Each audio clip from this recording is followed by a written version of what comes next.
Okay, YouTube is about to be your favorite social media platform to create on as a content creator, as a podcaster, as a vlogger, as an influencer, as a business. Because after you watch this video, you will look at other videos of people saying that YouTube is so hard to grow on in 2025, and you will deeply not relate because you have watched this video, you have clocked into work today, and you deeply understand every single thing you need to know about how to grow on YouTube in 2025. We have so much work to do. I have never had so many notes in my life for a video because not only have I worked in marketing and social media for over 10 years, I've worked with over 600 content creators, so many content creators on their YouTube channel, whether they had 1 million subscribers and they were stuck growing or they were brand new to YouTube. And I'm going to unfiltered break down everything I did on YouTube, everything you need to know. We're going to get technical into the algorithm, how to use ChatGPT to optimize everything. I love ChatGPT for YouTube. We're going to talk about mindset, thumbnails, scripting, planning, like literally everything you need to know. And I'm so excited. If you're new here, welcome to Busy Blooming at the Office of Social Media. You've just clocked in to a peaceful side of social media. And over here, social media content creation is that deep. And especially on this video, but as always, use the comment section below as like a Slack unpacking group chat of anything else I didn't cover in this video. If there's anything I missed or anything you have questions on, use the comment section as an extension. I will be in the comments deep diving, unpacking all things YouTube if there's anything else you want to know. So I'm so excited. With all that being said, let's clock in. Let's deep dive in to how to actually grow on YouTube. We're going to get the YouTube plaque after watching this video. So I'm so excited and let's go to work together today.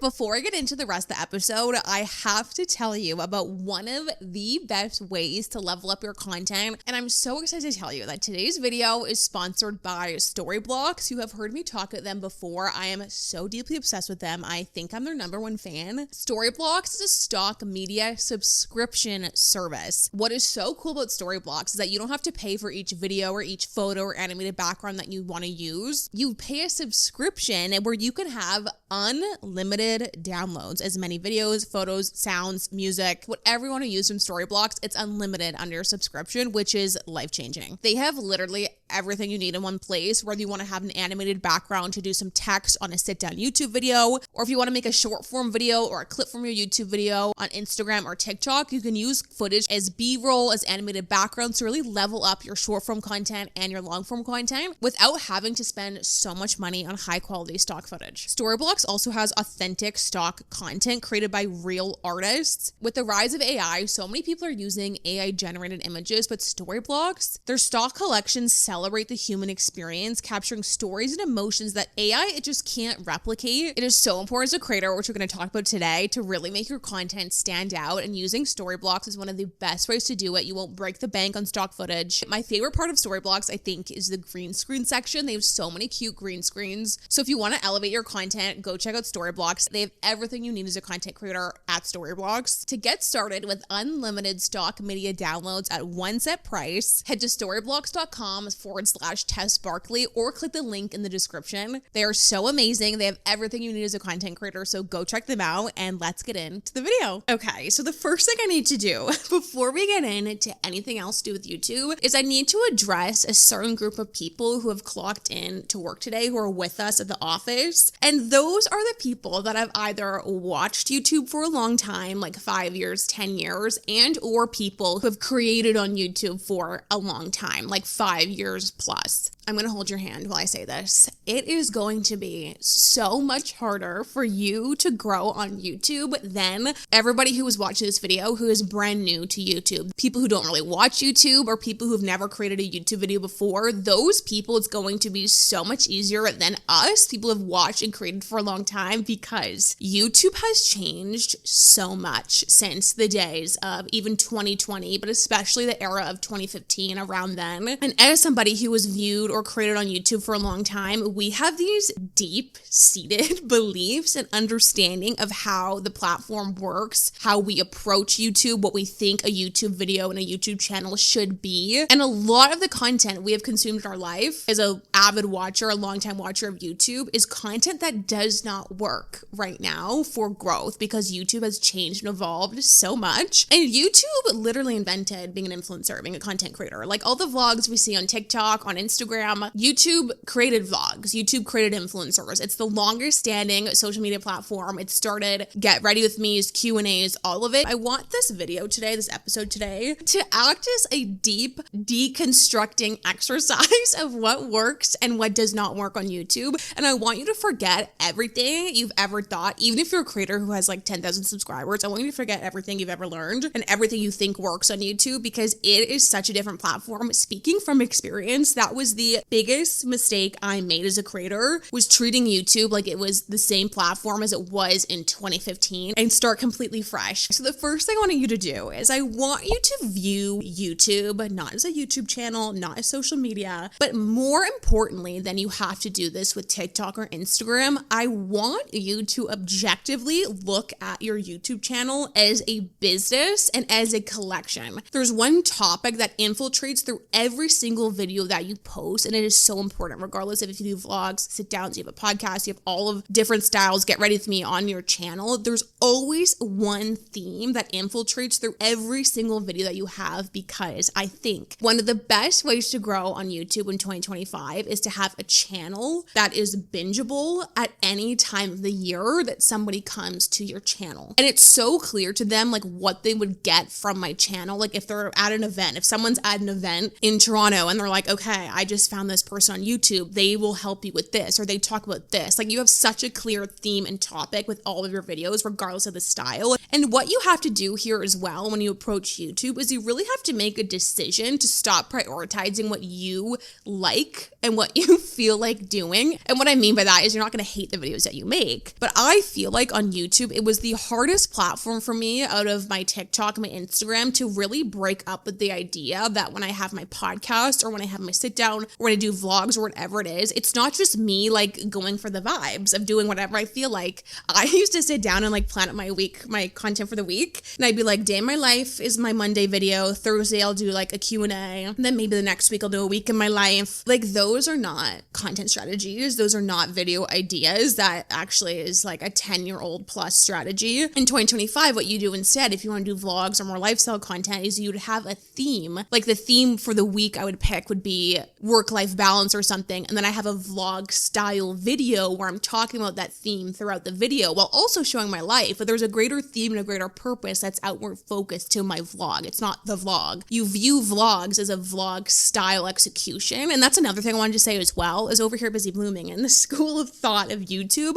vlogs are not a type of video. It's not a video for the day. It's not the topic for the week as a vlog or a day in my life or week in my life. We're viewing vlogs as a style of execution. Same with sit down videos, but you always have a theme. So I'm getting ahead of myself. Let's get into it. Okay, so let's get into my step-by-step method. You guys know me. I love a step-by-step method. And I wanted to take you through my process that I would advise you to do on if you're somebody who's like, okay, I want to get that YouTube plaque. I've never posted on YouTube, or I have posted on YouTube and I haven't really grown a lot. Like this is what we're going to do to get you that YouTube plaque. Also, by the way, they made the YouTube plaque smaller. Did anybody else notice that? There were so many creators growing on YouTube just from shorts and different things that the plaque is like half the size. Like you could carry it around. Like you could put it in your purse. What's in my purse? My YouTube plaque. Anyways, I just thought like no one's talking about that enough. But if that's not a sign that it's not too late to grow on YouTube, I don't know what is. There's so many people growing, hitting 100K, they had to make the plaque smaller. Okay, so let's go through step by step, the weekly method to growing, like how to approach YouTube, how to plan, how to optimize everything. So the first thing I want you to do every single week is assume that you have this clear theme, you know what you want to be known for, you have a clear idea of, okay, this channel, if somebody comes to my YouTube channel, they can binge all my videos and I know what they'd be learning or feeling. Like I have a clear mission of what I want to do. So the first thing you're going to do is you are going to step one, every single week, pick a theme for your video. So this is a topic, a theme that aligns with the overall brand of this channel, of your channel. So like obviously Busy Blooming, social media, content creation, building your vision. Like that's what we do over here, entrepreneurship. So every single week I think, okay, I don't think about vlog style. I don't think about anything yet. I'm thinking, okay, what is like the topic, the theme of the week? So for example, this week, the topic is YouTube, a guide on YouTube. The topic could be confidence growing on social media or feeling cringe growing on social media, but also really take a step back and think about, more importantly, what does my audience want to see? If you don't have an audience yet, think about the audience you want. What do those people want to see right now? What are they going through right now? Is it a new year? Is it the fall? Did something really big happen in the community of people that you're talking about? Like Like obviously with the TikTok ban, for example, we have been covering that. So take a step back and think, what are the people in my community? Like what are they feeling? What are they going through? And what do I also feel like talking about? Because that's important. And again, the topic is not day in my life and week in my life, because that is an execution style, vlog style. A vlog is not the topic. There needs to be in 2025 a bigger purpose, a bigger theme, a bigger topic of the video. And you can vlog, but there has to be something going through your vlog that you're talking about, some value in there that's not just like week in my life, unless you have a big following on another social media platform. And this is not to say you can never do that. This is to say right now, in a period of growth, that's not what I would personally recommend. Then what we're going to do is build out the framework of your video. And this is so important. This is something I would never do. I just got on the camera and like have vibes for the week, a couple notes. I am so strategic. And we're going to break the fourth wall a little bit today of like exactly how I planned this video and every video on this channel. So what you're going to do to build out your framework is open up a fresh document like Google Docs, Notion. I use ClickUp right now. And at the top of your document, you're going to build out this little questionnaire. I just write these questions out literally in every single video you have seen of mine. I have these questions at the top. So question number 1 is, for this week's video, who are you talking to and what are they going through? This is so important because there are so many ways that you can approach a topic. For example, if I wanted to do a video on YouTube, I could talk to people who are wanting to start a podcast on YouTube, or I could specifically talk to vloggers, or I could talk to people who have never posted a YouTube video before. So on my little document over here, I really wanted to talk to people today, a few different groups of people who have watched and created for a long time and are stuck, for people who have never started, for people who really feel like overwhelmed by YouTube and like stuck and confused about YouTube. So take a second and write out some of the things they're thinking, they're feeling, they're going through, and who that video is really for. All of this is going to help shape your video so gorgeously. Then what you're going to write out is, what are the main takeaways from the video? Like when someone clicks on it, watches it, finishes it, like what are the main things they took away, the main learnings, the main feelings, points, lessons, like anything like that. Write those out as well. Like just super high level, like the main like 5 things, even less, that you want people to take away. For example, one of mine today is, I want you to feel not overwhelmed. Like I want you to actually feel like so equipped and like deeply understanding how YouTube works. Then what you're going to write out is, what is the best way I can execute this? So this is your execution style. So think about, do you want to do a vlog style? Because maybe another goal of yours is you do want to show a little bit of your lifestyle and like you want to show behind the scenes and things. That's great. So maybe you do want to do vlog style. Maybe you want to do a sit down video. Maybe you want to do a get ready with me. You want to do like a cozy sit down with a microphone. Maybe you want to have more of a polished sit down with like B-roll and things like that. So what's the execution style for the topic and the takeaways of this week? And then the last question you're going to ask yourself, this is so important, I feel like so many people skip over this, is this video for people who have already followed you and subscribed to you? Or is this for people who have never seen you before? Or is it for both? I really feel like having the mindset shift of, okay, if I want to go through a period of growth, I'm going to pick topics and treat my videos in a way and structure them in a way that is so outward focused for fresh people every single time. I feel like it's such a good way to think about growth, because if your goal is to grow and reach people who have never followed you, you're not going to make the title and the thumbnail like so casual because you're assuming people don't know you. I feel like that's another mistake people make, because we try to emulate and like not copy, but kind of mimic what creators who have been on the platforms for years and years do, or creators who have brought their audience over, their huge audiences over from TikTok and Instagram to YouTube, is they have just like casual thumbnails and titles of like day in my life with like a screenshot.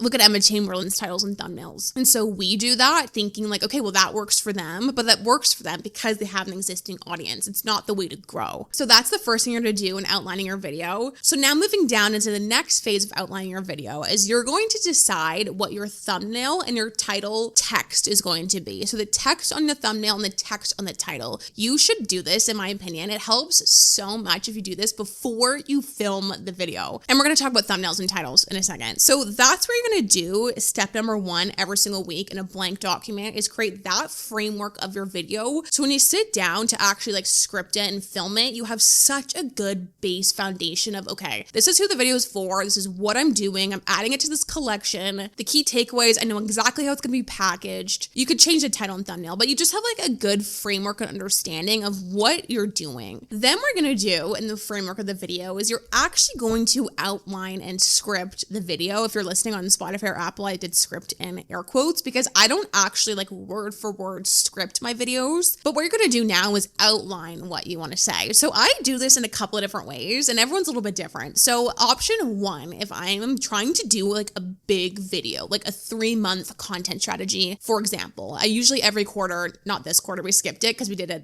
challenge instead. But usually every quarter I do a 3-month content strategy. Those videos take me a lot of time to plan because I'm so intentional and sometimes I can be a little much, a little extra, but I really want to plan out a good strategy with content pillars, a theme, an era, content ideas, everything for you to follow for a whole quarter. And I do it as well. It's the same strategy I follow. So for that video, if it's more like of a robust topic you want to talk about, I take pieces of paper, like printer paper, or like rip pages out of my notebook, and I write out like on my kitchen island all the different topics that I want to talk about, like the big key takeaways that we wrote out in the outline.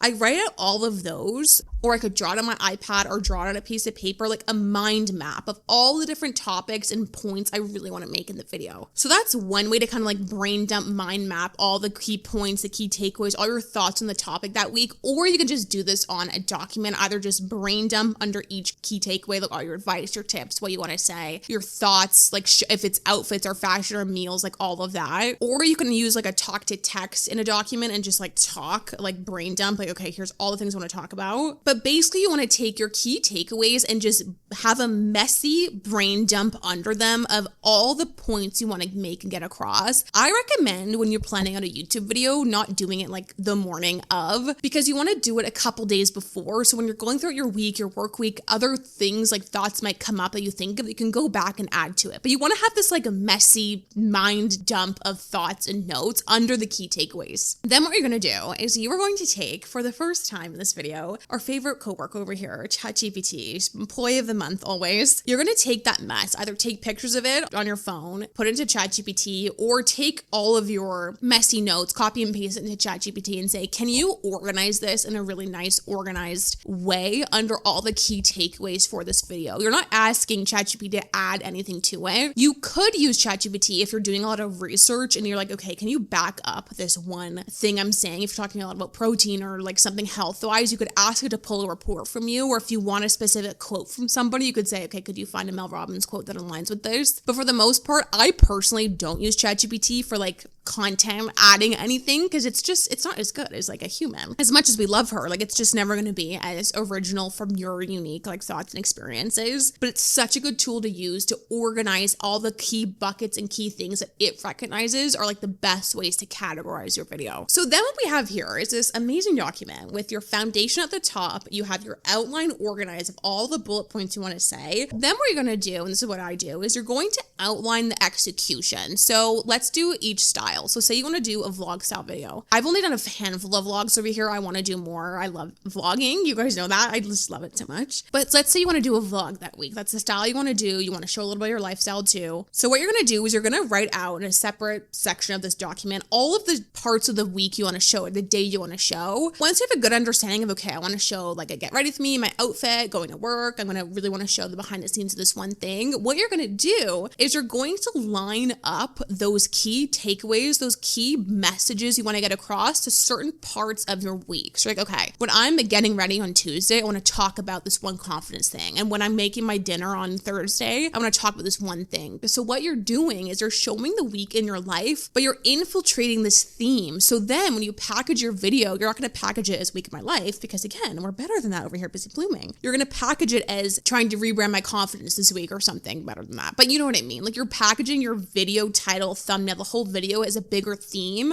And then you're also, in addition to that, showing your week. So that's a really good way to use vlog style videos and attach it to a bigger theme and have more value. It's more shareable. People will watch all of your vlogs because there's all this good advice and tips and value and outfits and recipes and different things depending on what your theme is. And then if you want to do a sit down video, I primarily do a sit down video. So what I do is I try to think about, okay, what are the segments I want in my video? I try to actually picture like the timestamps and everything. Maybe maybe you're somebody who wants title cards between, which we'll talk about branding in a second. I have this organized list of stuff I want to say. So how could I organize this in the best way for somebody? Like I almost always do a step-by-step processes. I just, in the nature of talking about social media, I like that. But maybe you don't want to do a step-by-step on the topic. Maybe you want to have a list of 10 ways or 10 mistakes. Or maybe you want to have like different parts to the video, or maybe you just have like a list of topics. You just want to have different segments throughout the video for different topics. But organize the content in the way that you want it to play out for the video. You could sit down and script word by word your videos. I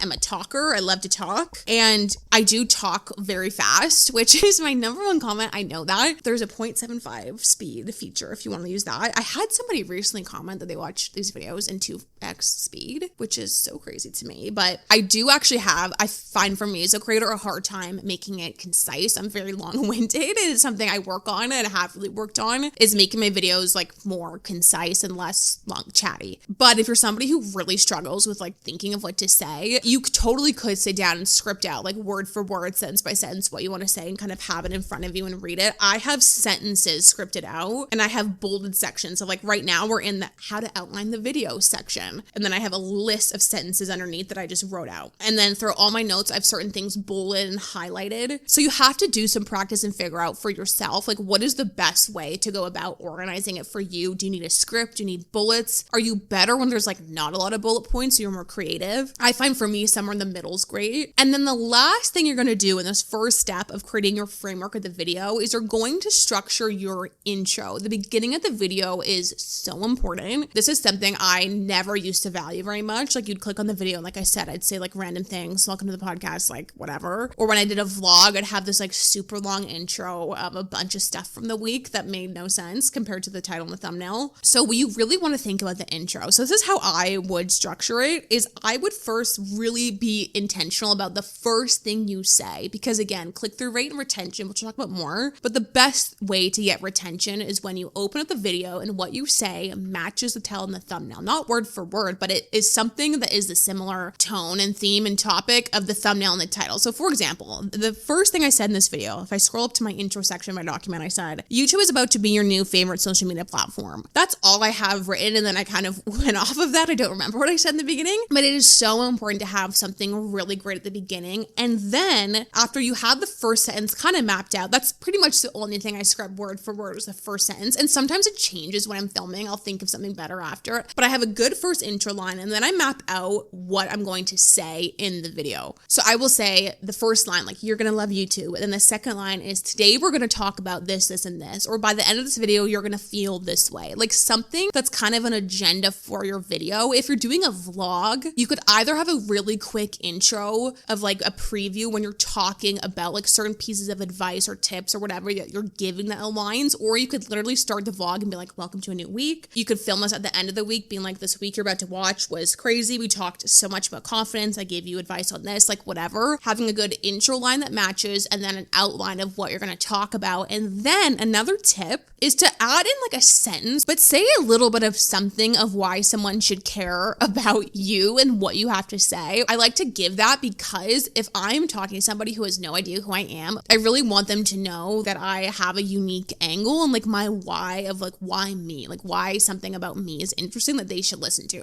Okay, so that is the first step of our robust, intentional, strategic outline and framework of every single video. This will make your filming process, your thumbnail title process, everything so much easier. Putting in the work into every video is so important. It changes everything. It will help with literally everything. Growth with you as a creator. Before we get into like the technical part of YouTube, of uploading all of that, I wanted to quickly touch on branding as a creator, because you guys know me, branding is so important to me. So when it comes to YouTube, it's so important to know that you already know what you're going to say. You have the topic, you have your theme, you know the main overall topics that you're doing, you know what you're going to say, but how you say it is so important. So take a second and think about a very simple brand strategy. And a way to think about this in the theme of like work and being at Busy Bling Office is hard skills and soft skills, hard elements to your brand and soft elements to your brand. So what do you want visually the hard elements to be? So this is editing, text in your videos, where you're sitting? Do you want like a lot of editing, a lot of graphics, a lot of overlays? Do you want,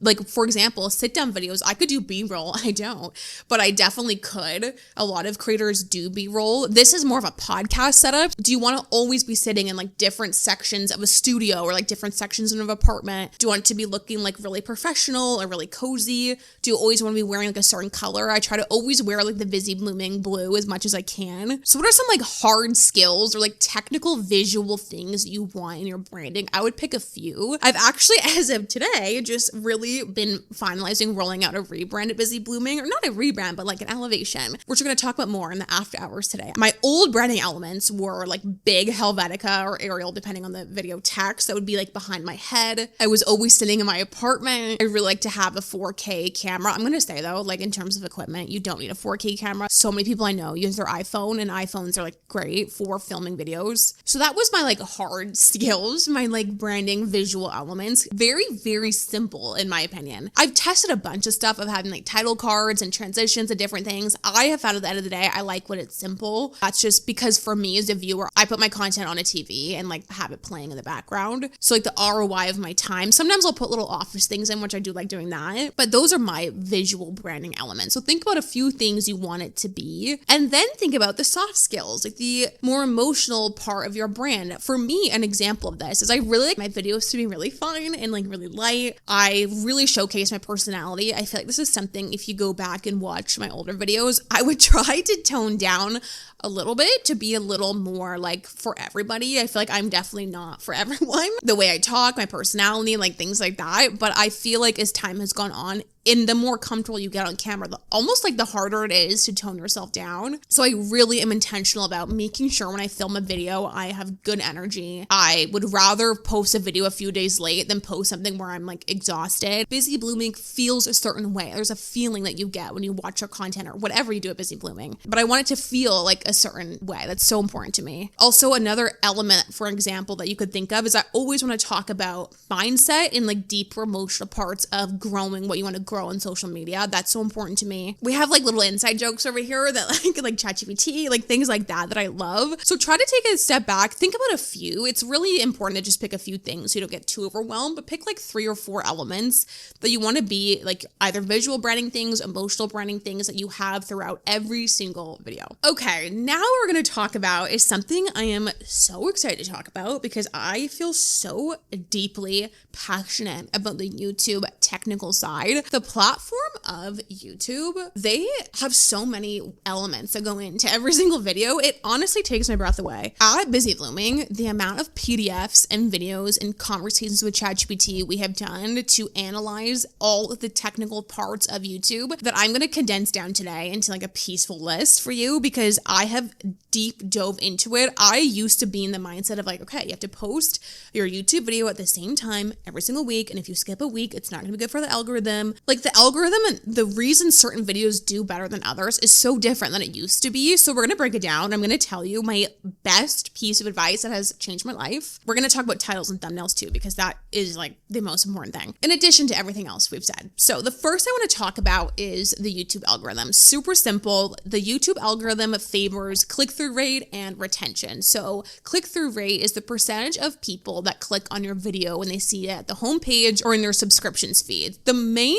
change I find in YouTube is that YouTube used to be so like SEO search focused, and I would fall into this habit so much of like when I post a week of my life, I'd be like Toronto 9 to 5 week of my life productive. Like, because that's how it used to be, which might sound weird of a title, but that used to hit back in like 2020 because people would be searching a lot, like week of my life, 9 to 5. Like a lot of people on YouTube would find the content they want to see through search. That is not how it works now. People find creators and the content they want to watch on their home feed. YouTube, just like TikTok, just like Instagram, works on a predictions-based algorithm. If they try to predict on your home feed what you're going to like. So why this changes everything for creators is that this means that your title title and thumbnail doesn't have to be only searchable, but clickable. And how is something clickable if it's super bold and it catches your attention? So how do you do that? Let's talk about it, because click-through rate, how to get a good click-through rate is to have a good title and thumbnail. And then we'll talk about retention. So title and thumbnails, my goodness, the journey I have been on with titles and thumbnails. So let's talk about titles. So what I found, and I said this last week actually as well, and you know what was so funny is I recently was on the Kenzie Elizabeth's House Guest podcast, and someone in the comment section said, this title reminds me of a busy blooming title. And that meant, you have no idea how much that meant to me, because I try so carefully and intentionally to have the busy blooming titles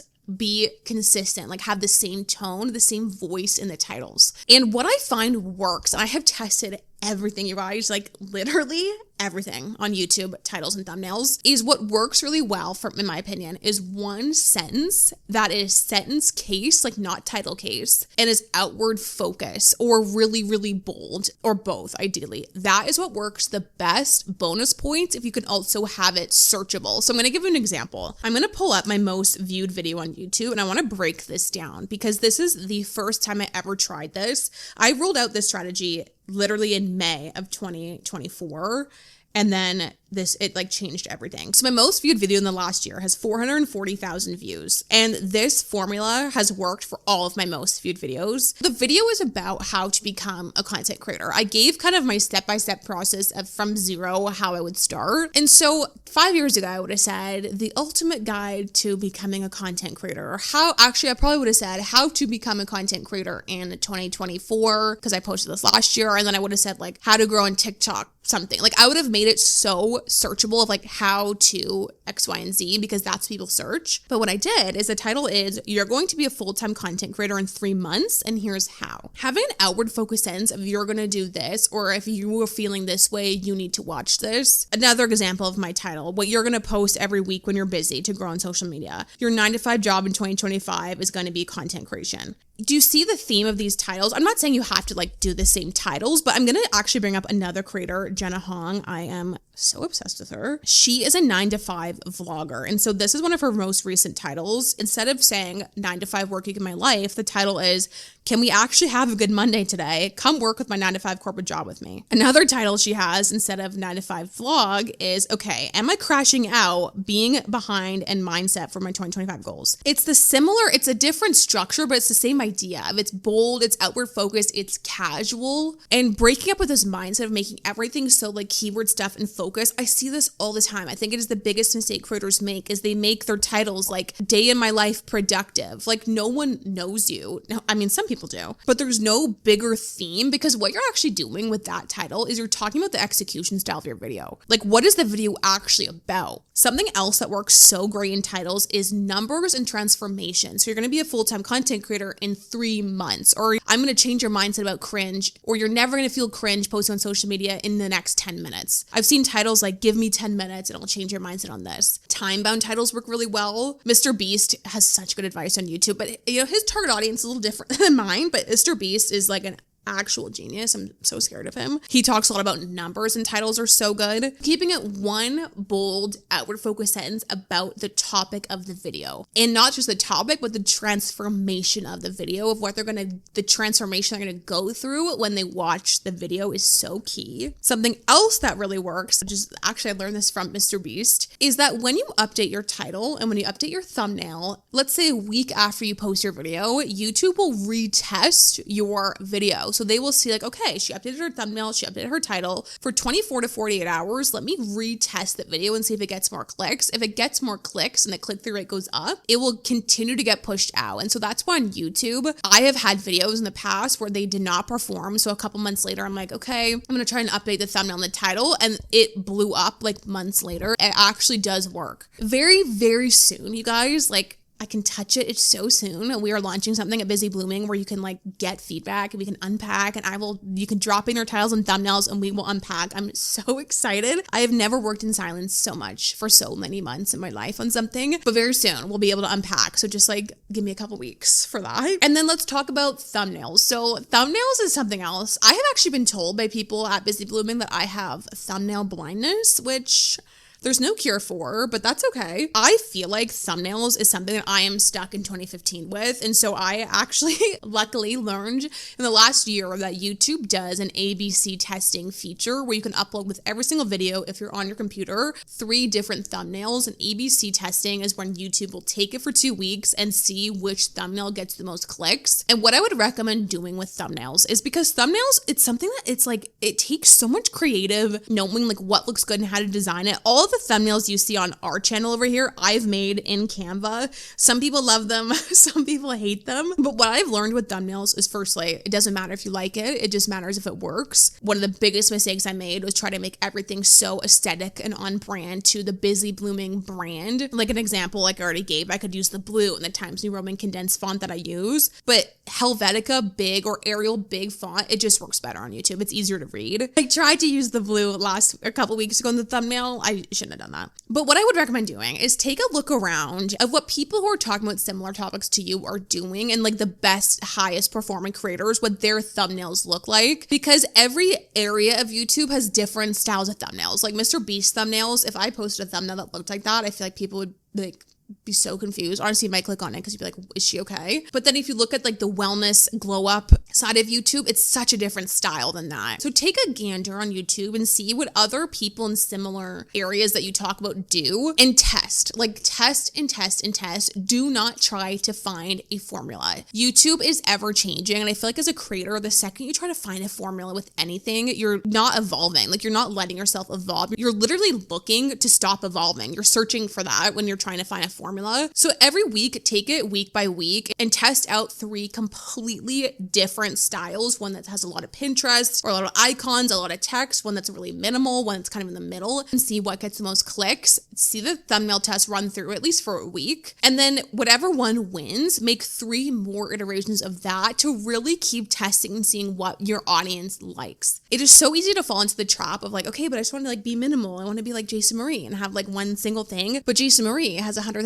people that watch every single video she posts. And if you want to go through a period of growth, I would really recommend, and sometimes I do have to say, like in the, like think of Wizard Liz, I think her name is, she does one thumbnail, like, and that has always worked for her. So it really just depends on the area, like the self-improvement area you're in, because really, really simple thumbnails do work for a lot of certain themes and topics and sides of social media, like especially like when you're talking about a certain topic of like glow up or advice or like giving up social media. I do find that simple thumbnails work so well. So test one out, like test one screenshot thumbnail out because it might work for you, but then test out another one because you can upload 3 with every video, which is so fun. When it comes to thumbnail text and the title, I always try to have similar text, but you want to never repeat what is in the title and the thumbnail. Make the thumbnail really bold. Like I usually do a full sentence in the thumbnail because that just works well for me, or doing a transformation of like 5 hours a week to 100K followers, or having something, even like a quote of something you said in quotations, or like a quote, like graphic of something you're saying. But we can talk more about thumbnails so soon and titles so soon in something I'm launching, or in the comments for now below. But let's just end the video and quickly talk about how to optimize your video with ChatGPT and how to go about all the technical stuff, because there's a lot of technical that goes into YouTube. There's the description, the hashtags, the keywords, like everything. So let's take it step by step. So my biggest piece of life-changing advice truly for YouTube is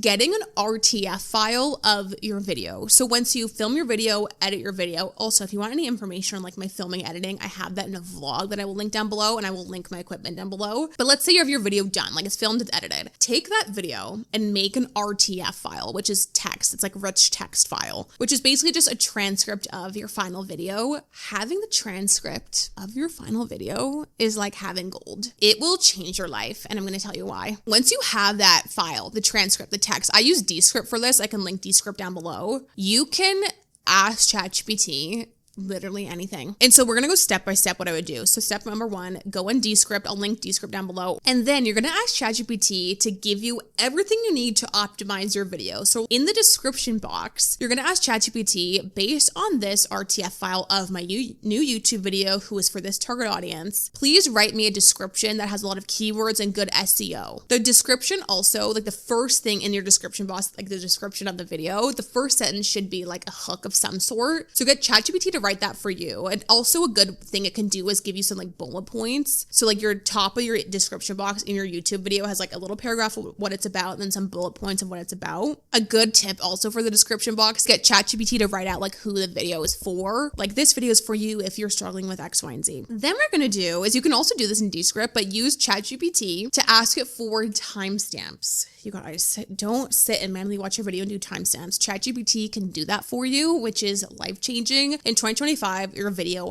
has to have timestamps. It is essential. It is literally make or break for retention. You have to do it. At Busy Blooming, you have to do it. It's on your work to-do list. It's a mandatory skill. Sometimes you go to a YouTube video and they don't have timestamps. I'm like, well, I don't know what you're even going to say, so I'm going to click out. Like, it's another agenda of what you're going to talk about, and people can decide if they want to keep watching. Timestamps also come up in search. Like if someone's searching for something, the timestamps make them SEO friendly of like how to optimize the algorithm. The ChatGPT would be this timestamp. So when people are searching it, your timestamp comes up for them in search. So your description box, or the description that ChatGPT wrote you, the timestamps, and the first timestamp has to be 0000 intro or whatever. But if you have to have that 0000 to start your timestamps to populate them in the video. Then you're going to ask ChatGPT to give you some hashtags. I do about 10. You can just throw those in the bottom of the description box. And then you can ask ChatGPT, is there anything you said that you would link or anything you said that you would mention in the description box? Like, literally the best way to use it. So that's everything that goes in your description box. You can also just look in this video. If you can go to YouTube, if you're listening on Spotify, and see,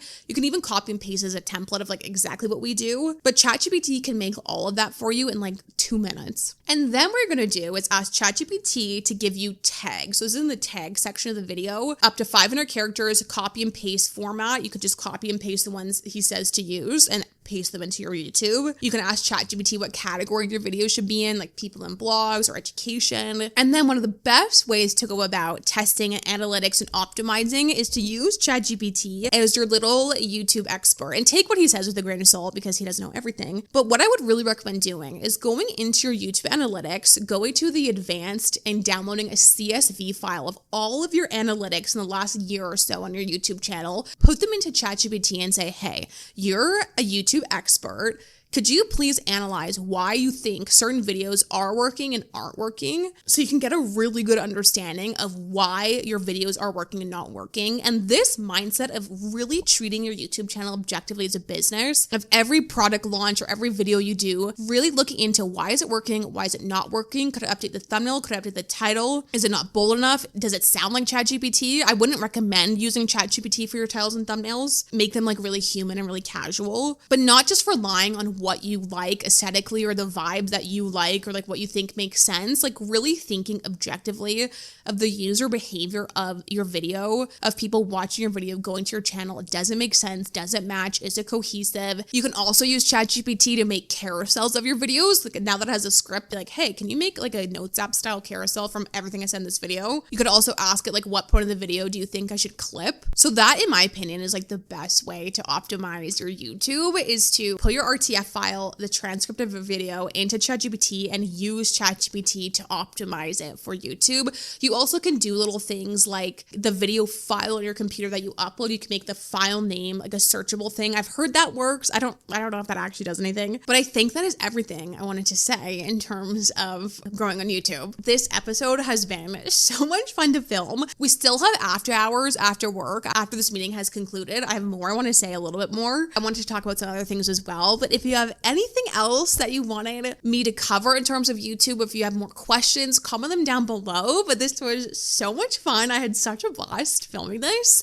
and thank you for coming to work with me together today. I hope you're feeling equipped, excited, peaceful about YouTube, and this was so much fun. So thank you for listening, and with all that being said, let's get into after hours at Busy Blooming after work. Let's get into it. Okay, welcome to After Hours. It is the After Hours after work social. Work is done for the day, but I'm sitting on the floor in a microphone. I also got my hair chopped off right after I filmed that episode. So here's the new hair. You guys know, if you watch the vlogs, I have been on a journey with my hair, and it was time to just give up and cut it. Anyways, welcome to the new segments of the Busy Blooming podcast. Today is a big day at the podcast, a big day at the Busy Blooming office, because I'm rolling out a new show in a way, like a new style, a new format of content. I have been testing so many things this year. Every episode that you have watched, mainly for the viewers on YouTube, if you're listening, everything's kind of in the same. But if you've been watching on YouTube or you watch a Spotify video, I've been testing out so many things over at Busy Blooming of like different styles of content, vlog style, sitting at different parts in the apartment, trying different segments, coffee chats and after hours and a million things, because going into 2025, I really wanted a different strategy. Like I talked about in the episode today at work today, we talked about how last year, it was kind of the first year for me on YouTube specifically. I've had the podcast for a while, but I've never really had it on YouTube in this big of a way. And I had kind of a formula, like sitting on my chair with big text, and going into 2025, I wanted a different feel. I wanted to kind of take us to the next level of last year. The whole year was like growth, reaching new people. And going into 2025, I really wanted it to feel like an office, like a close knit, like we all go to work together today. We all get it. We have like inside jokes, like over at Busy Blooming. And I was trying to think about a creative way to do the show. And so what I have learned so far, the first quarter of 2021 or 2025, I told myself I'm going to take the whole first quarter and every single week try something new with the show and get your feedback, read the comments. And this is what I figured out after this first quarter of what you want to see, is that there's really two big things, which is the first part of the show, the 75-80% of the show every single week will be a meeting. We clock into work, we get our notebooks out, we get our iPads out, we have a meeting about something, about social media, content creation, and building your vision, everything we always talk about. And then after we do that, I wanted to add on an additional part every single week, every single episode, called After Work Social. It's kind of like being at drinks with your friends after work. It's more casual, it's more fun, and we dive into things that a lot of the things that maybe we talked about, like this week, I want to talk about a couple YouTube-y things. But also, you guys know me, I love so much. I'm so deeply obsessed. My whole life is all about navigating our mindset and mental health and self-development. So also in the After Work Socials, I wanted to share with you anything that I've learned in terms of like the deeper emotional side of all of this. And that is such a big value of mine, is feeling mentally, emotionally happy. And like every day you feel really great. And then of course, unpack any behind the scenes, any updates at Busy Blooming, things I'm learning as a creator, things people I'm working with are learning. And I'm just so excited. A little After Work Social. So those are the two segments of the show. We clock in, we have our meeting that's usually like 45 minutes or longer. And then we have a little mini After Work Social every single week. And I'm so excited. We will be getting back on the Monday schedule where every Monday will launch. But throughout like the spring, summer, we are launching something so big at Busy Blooming. This is something that I have been working in silence on since November of 2024. It is the reason I paused all my coaching. I don't coach anymore, which I have not said anything about this, but I am launching a digital office for the world of social media, where every single day we could clock in together and everything you need to know about social media comes across your desk. You'll be the first to know, but also you can get content feedback, throw in your reel, throw in your caption, get feedback on your videos directly from me. You'll also network with other content creators, get content ideas. Like truly, it is an office that I at least will be in every single day. And I'm so excited. The reason I want to tell you about it this week, because we aren't launching it for a few weeks, but I actually want a few of you to join early and give you early access. So if that is something you're interested in, please go visit busyblooming.ca. You can sign up. You'll get early access, unpack all the trends, the updates, content calendars, like really be your office. Busy Blooming is taking the office to the next level as an actual office, and so many more details will roll out. But this is the first and only place I'm talking about this right now, because if you're somebody who is watching this, I know you are somebody who will really benefit and like love Busy Blooming HQ. And I know that we're just going to have so much fun at work every single day. It's launching in a few weeks. This is the only place I'm going to say this for a while, but if you want to join early, go to busyblooming.ca, submit the form, and I will send you an email. I'll link it down below. And that is what I have really really been working on all year is putting this together. The marketing for it is going to be so fun. So just get ready on our Instagram and my Instagram and TikTok for what that's going to look like. But you guys will have an inside scoop. Everyone's going to be like, what is Busy Blooming HQ? And you'll be like, I listen to the podcast. I know exactly what that is. But with the launch of Busy Blooming HQ and this digital office that I've been planning to do for so long, I really wanted to bring along the podcast with the brand. And so I love how everything is just really coming to life of how I wanted our 2025 content strategy and business plan to go. And it's so fun, you guys. I have been out of corporate since 2021. You guys might know this. I quit my 9-to-5 job in 2021. And then for all of 2022, I worked at 2 part-time marketing jobs at a beauty brand and a tech company. I did consulting while building up all these other things on the side. And so I have been out of corporate for so long. And now we have our own corporate office. We're really taking social media seriously to the next level. So more to come on that. I'm so excited to continue to unpack. But just if you want to join early, I'll link it down below. I also wanted to provide, speaking of YouTube, a correction from last week's video. It was actually retracted, the article I read, and I was actually reading an article, not watching a TikTok. And the article was saying that when you want to get monetized on YouTube, you need to have 4,000 watch hours on YouTube, and YouTube Shorts contributed to that 4,000 watch hours. I recently read that that is not actually true, and that wasn't true. Like the person who wrote that, it was retracted. So I wanted to retract down the podcast, so that's actually not true. Like it's only long form content that contributes to the 4,000 watch hours that you need as a content creator to become monetized on YouTube. But I will leave us there today. There are so many things I want to tell you about, like mindset things and work-life balance and all of that we will talk about in the continuing after hours part of the show. There's so many behind the scenes things I want to show you, but for today, I will keep it concise. And this wasn't even concise, but concise for me. Thanks for coming to the office of Busy Blooming. I had so much fun talking about YouTube. If you have any questions, of course, comment them down below. Use the below as like a group chat, unpacking anything else you want to cover. And thank you again to Storyblocks for sponsoring today's video. Go check them out. I will link them down below. And I hope you have a gorgeous rest of your week, and I will see you next week when we're clocking to work. Okay, bye.